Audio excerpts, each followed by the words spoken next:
Je suis Lapin Richardson, je suis haïtien. Je suis d'une ville de Haïti se situant dans le département du centre. Il s'appelle Thomas. Je suis d'une famille de 3 enfants. Moi-même, je suis l'aîné. Et puis après moi, il y a une fille qui s'appelle Mélissa. Elle a actuellement 3 enfants. Et ensuite, le 3e enfant, c'est un garçon, il s'appelle Naki. Actuellement, il fait des études de droit.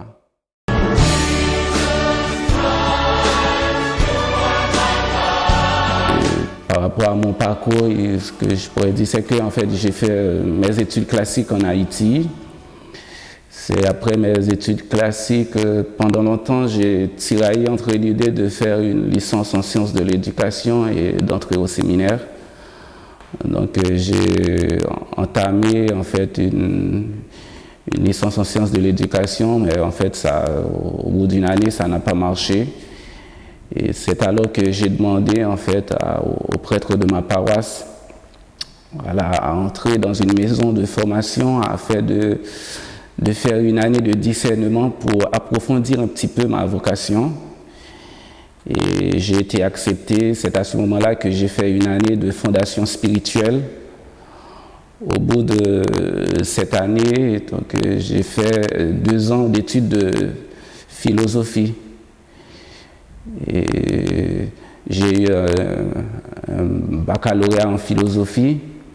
Et c'est après ce baccalauréat que j'ai fait une petite expérience professionnelle. J'ai travaillé comme administrateur dans un collège de mon village et que je suis occupé un petit peu de l'administration de l'école.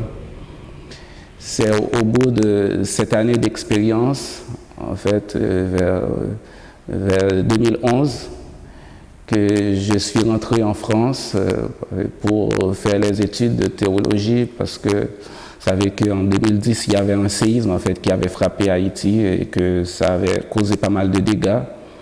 Donc il n'y avait pas moyen de faire les études en Haïti. C'est à ce moment-là que l'évêque qui avait la charge de mon diocèse m'avait confié en fait à l'église de Lyon.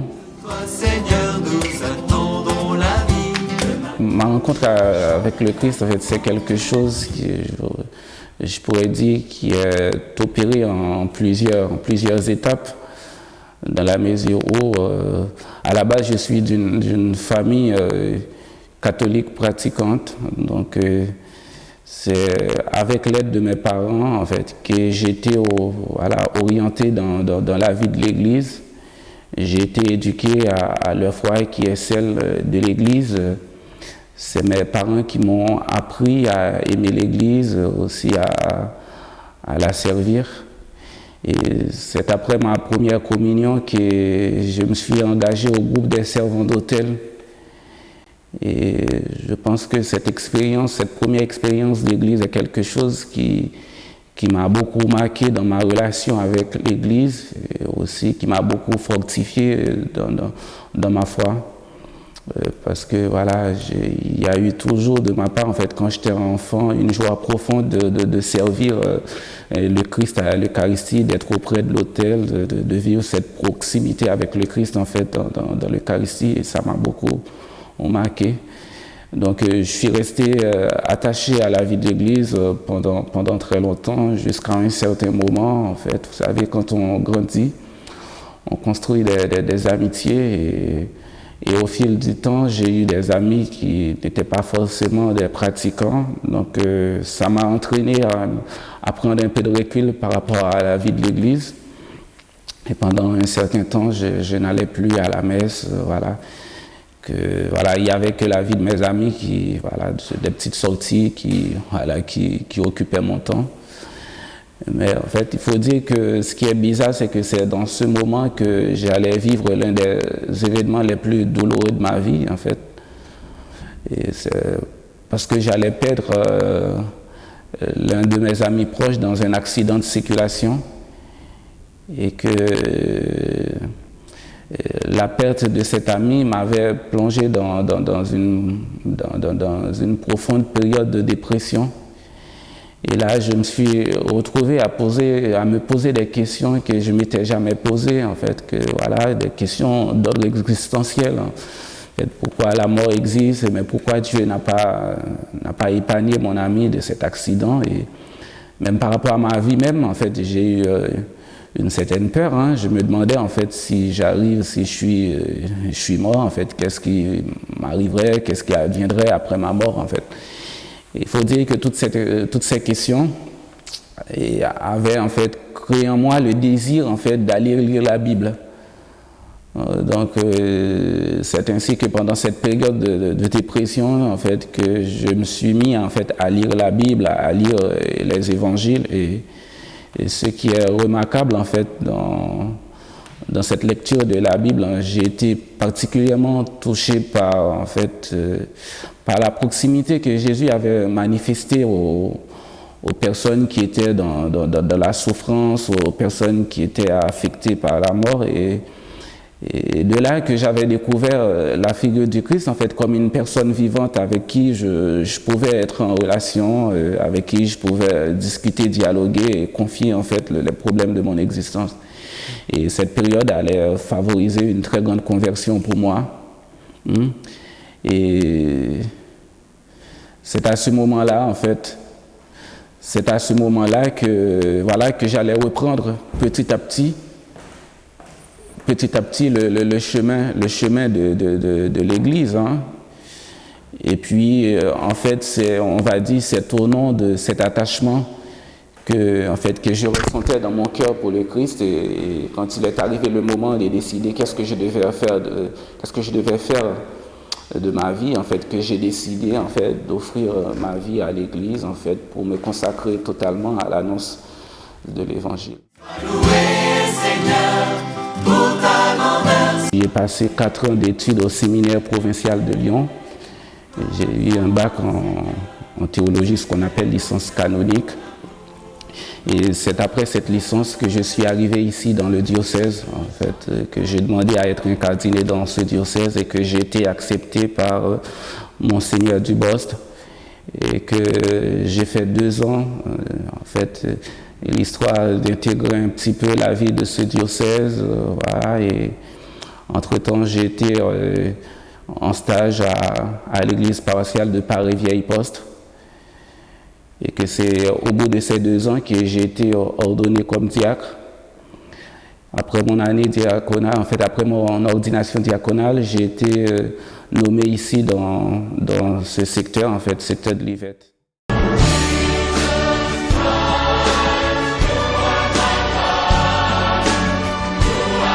Je me suis particulièrement occupé en fait de mes études pendant cette année parce que en fait je suis en train de faire une licence en catéchèse et en parallèle à ces études j'ai aussi accompagné les jeunes de l'aumônerie de 5e de la paroisse d'Orsay. J'ai eu la charge aussi en fait de coordonner le groupe des servants d'hôtel de la paroisse qui est un groupe assez important ici en fait au niveau de cette paroisse.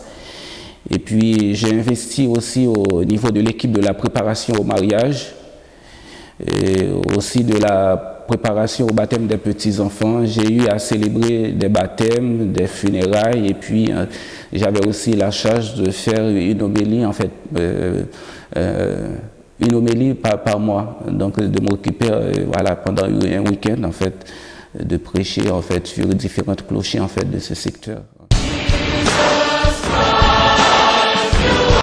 J'ai pas forcément envie de prioriser une dimension de ma formation par rapport à une autre parce que je crois que en fait toutes les dimensions de ma formation au séminaire ont été très importantes pour moi. Les dimensions intellectuelles, les études au séminaire étaient très importantes, la dimension spirituelle aussi très importante, c'est-à-dire la prière, l'oraison, voilà, c'est des choses qui sont nécessaires pour la vie d'un prêtre. Il y a aussi la dimension fraternelle qui était aussi très forte et très importante. Hein. Donc la dimension pastorale aussi qui est celle en fait que l'on essaye de vivre dans les paroisses. Mais s'il faut que je priorise quand même une dimension, j'ai envie de parler particulièrement en fait de la dimension de la fraternité en fait de la formation.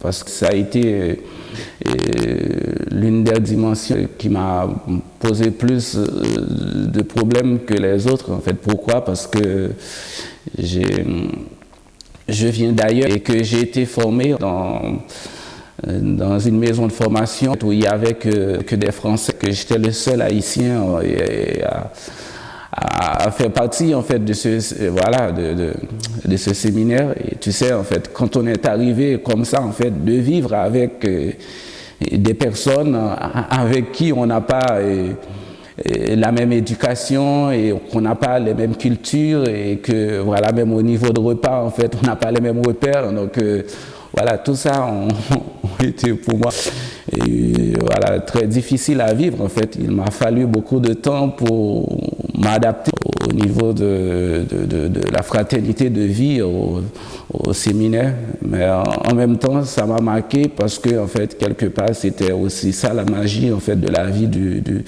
séminaire. Voilà pourquoi j'ai envie de mettre ça en avant, parce que, voilà, c'est un chemin qui a été commencé et que, voilà, qui continuera aussi, voilà, et dans mon ministère sacerdotal, parce qu'en fait, je suis d'un pays étranger et que je suis appelé à collaborer avec, voilà, et des personnes avec qui je n'ai pas forcément les mêmes références.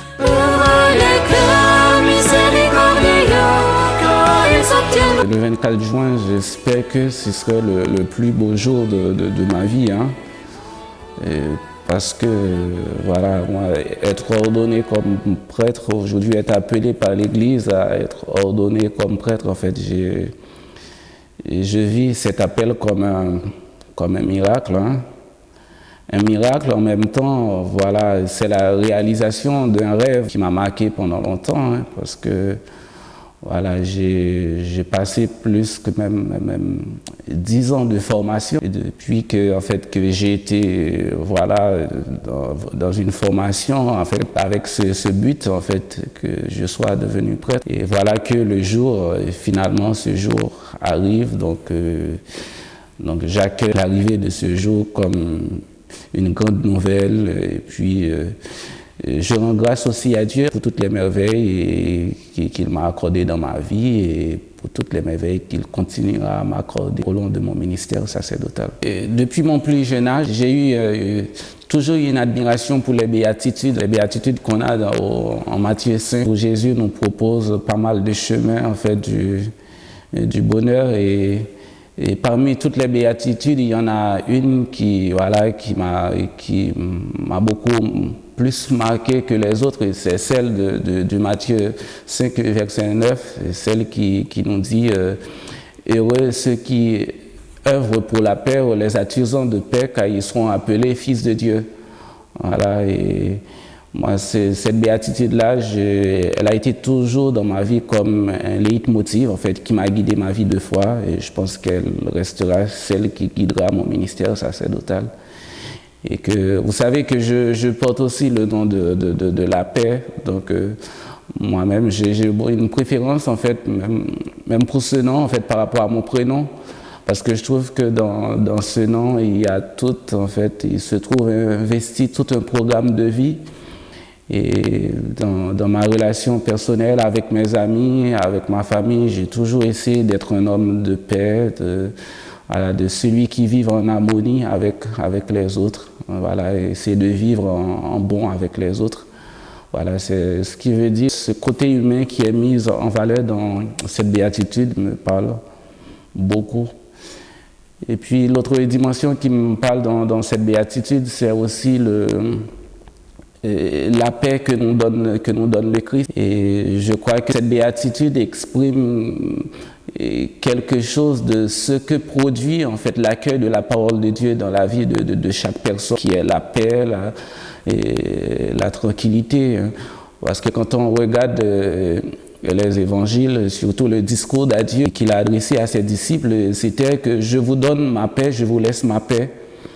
Et même le soir de la résurrection, lorsque Jésus s'est manifesté aux apôtres, en fait, qui étaient réunis en prière, qu'est-ce qu'il leur a dit? C'est que, en fait, je vous donne ma paix. Comme le Père m'a envoyé, moi aussi, je vous envoie. Et cette paix, c'est aussi cette paix que l'on partage à chaque fois qu'on vient à la messe, qu'on donne la paix du Christ. Et pour moi, être prêtre, c'est ça, c'est être un artisan de paix, c'est de travailler pour la paix, c'est-à-dire travailler pour que le règne de Dieu prenne chair au niveau de la terre. Et c'est pour ça que je fais cette béatitude, ma devise d'ordination, oui. Heureux ceux qui œuvrent pour la paix, les artisans de paix, car ils seront appelés fils de Dieu.